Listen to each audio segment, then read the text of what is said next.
Assalamualaikum warahmatullahi wabarakatuh. Alhamdulillah anak-anak semua, kita dapat berjumpa kembali walau anak-anak hanya mendengar suara ustazah saja. Tapi tidak apa-apa kan? Nah, sebagai orang muslim, kita harus selalu bersyukur atas kasih sayang Allah kepada kita semua.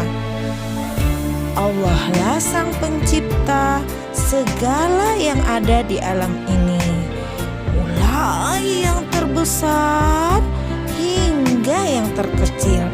Seperti contoh, makhluk Allah yang terkecil yang tidak dapat terlihat oleh mata, tetapi bisa menggegerkan seluruh dunia hingga semua harus waspada. Kita memakai masker, cuci tangan, dan setiap orang harus menjaga jaraknya. Siapakah makhluk terkecil ciptaan Allah itu? Ada yang tahu? Ya, benar, corona. Tapi tidak apa-apa teman-teman, kita tetap bersyukur dan tetap waspada. Nah, tidak lupa kita kirimkan salawat kepada Nabi Muhammad Rasulullah Shallallahu Alaihi Wasallam, sang pembawa kebenaran dan penyebar kasih sayang pada alam semesta. Setiap kata dan perbuatan Rasulullah menjadi contoh yang baik untuk kita semua. Nah, anak-anak, kali ini ustazah akan bercerita tentang Nabi Muhammad Rasulullah Shallallahu Alaihi Wasallam.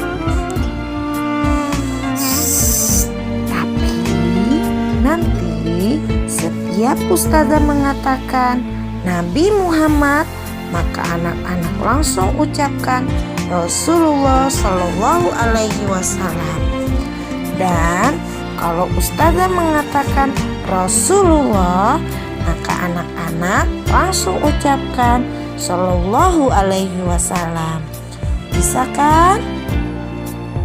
Nah, anak-anak semua, tema cerita kali ini adalah mengenal tanda-tanda kelahiran Rasulullah Shallallahu Alaihi Wasallam. Baiklah anak-anak semua, duduk tenang dan dengar.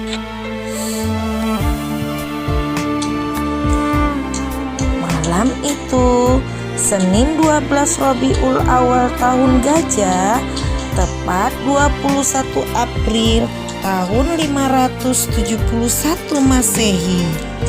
Setelah 50 hari penyerangan tentara bergajah ke Mekah,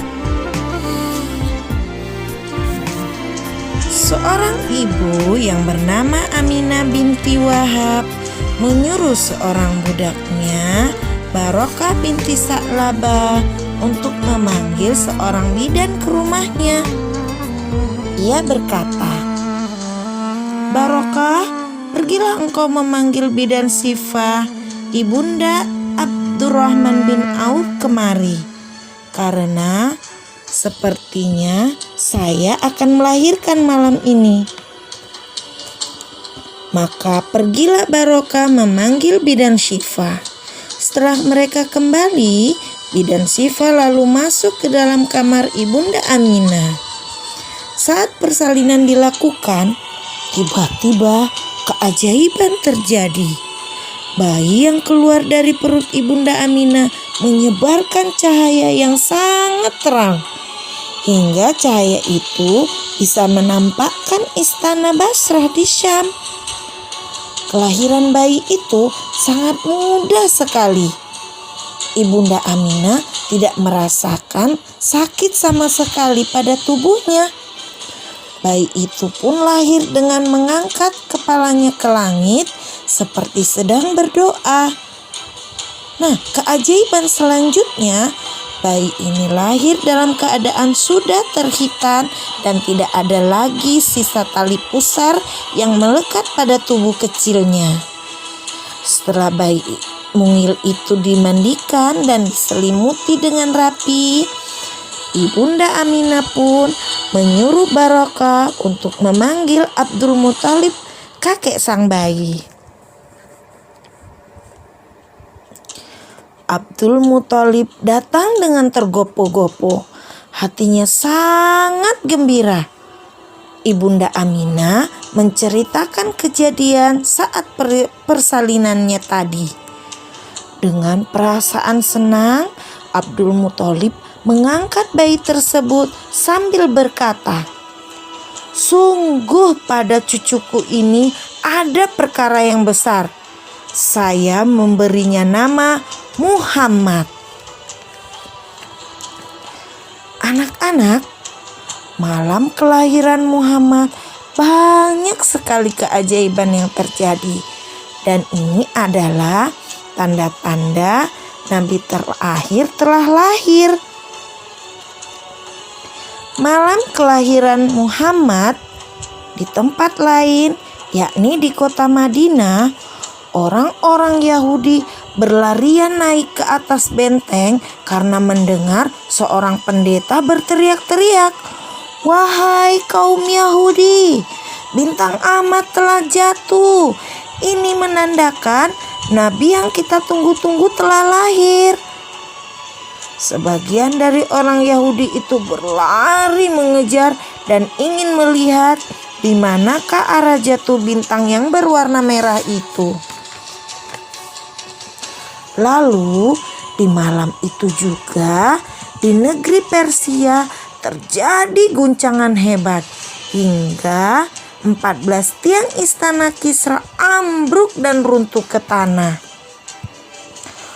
Semua orang dalam istana itu terkejut. "Ada apa ini? Ada apa ini? Ini gempa." Mereka semua berlari mencari tempat yang aman. Tiba-tiba semua api sesembahan kaum Majusi padam dan tidak bisa menyala lagi. Pagi harinya, raja dan rakyat Persia dikagetkan dengan hilangnya air sungai Sawa, yang mana sungai itu menjadi tempat melarutkan sesajen dan debu mayat yang dibakar. Mereka heran, kemana hilangnya air sungai Sawa itu. Akhirnya Raja Kisra memanggil rahib dan peramal di negeri itu untuk menanyakan sebab dan tanda apa pada kejadian yang baru terjadi semalam.